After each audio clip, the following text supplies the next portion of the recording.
Videos देखने के लिए सब्सक्राइब करें जनसत्ता.com, बेल आइकन दबाकर पाएं लेटेस्ट नोटिफिकेशंस।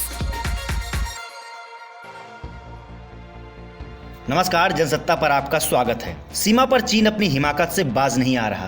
पूर्वी लद्दाख इलाके में 29 से 30 अगस्त की रात को पैंगोंग झील के पास चीनी सैनिकों ने फिर से घुसपैठ की कोशिश की और समझौते को तोड़ने का प्रयास किया, लेकिन भारतीय सेना के जवानों ने इस कोशिश को नाकाम कर दिया। साथ ही चीनी सैनिकों को वहां से खदेड़ दिया।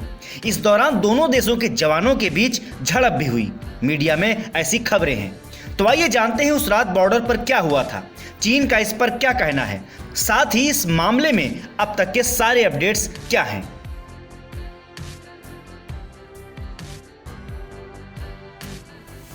सबसे पहले आपको बता दें कि चीन ने अपने सैनिकों के एलएसी को पार करने की खबरों का खंडन किया है, जैसा कि वह पहले भी कर चुका है।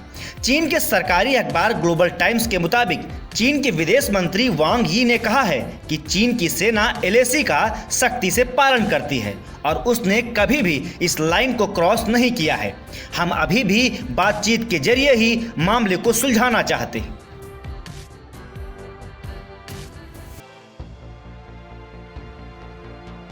इधर भारत और चीन के बीच पूर्वी लद्दाख में बढ़े तनाव के बीच लद्दाख के एलजी आर.के. माथुर सोमवार दोपहर को नॉर्थ ब्लॉक पहुंचे। यहां उन्होंने गृह राज्य मंत्री जी किशन रेड्डी से मुलाकात की। माना जा रहा है कि सीमा विवाद मसले पर उन्होंने केंद्र से बातचीत की है।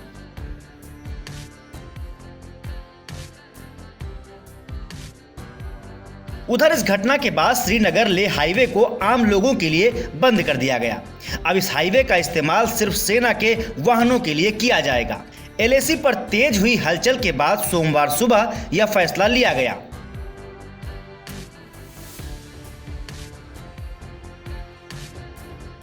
खबरों की माने तो बॉर्डर पर जारी तनाव के बीच चीन ने होतान एयरबेस पर J-20 फाइटर प्लेन तैनात किए हैं। चीनी वायुसेना के J-20 लड़ाकू विमान लद्दाख इलाके के आसपास उड़ान भी भर रहे हैं। इसके अलावा एलएसी पर सैनिकों की भारी तादाद तैनात है।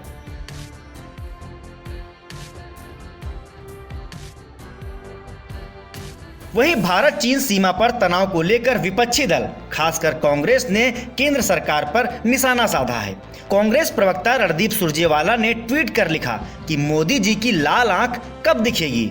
वहीं बसपा प्रमुख मायावती ने कहा कि सरकार को आगे और भी ज्यादा सजग व सतर्क रहने की जरूरत है, जबकि बीजेपी सांसद सुब्रमण्यम स्वामी ने चीन की हरकत के बाद अपनी ही सरकार पर सवाल उठाए हैं।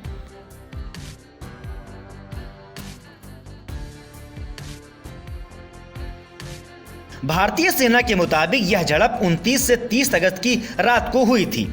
सेना ने कहा कि चीनी सेना यानी कि पीएलए ने सीमा पर यथास्थिति बदलने की कोशिश की, लेकिन सतर्क भारतीय सैनिकों ने ऐसा नहीं होने दिया। बयान में आगे बताया गया कि भारतीय सैनिकों ने पैंगोंग त्सो लेक में चीनी सैनिकों के उकसाऊ कदम को रोक दिया है। भारतीय सेना संवाद के जरिए शांति बहाल करने की पक्षधर है, लेकिन इसके साथ ही अपने इलाके की अखंडता की सुरक्षा के लिए भी प्रतिबद्ध है।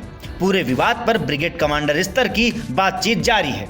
तो ये थे भारत चीन सीमा विवाद को लेकर अब तक के बड़े अपडेट्स। इस खबर पर हमारी नजर बनी हुई है और पल पल के अपडेट्स के लिए आप बने रहिए जनसत्ता के साथ।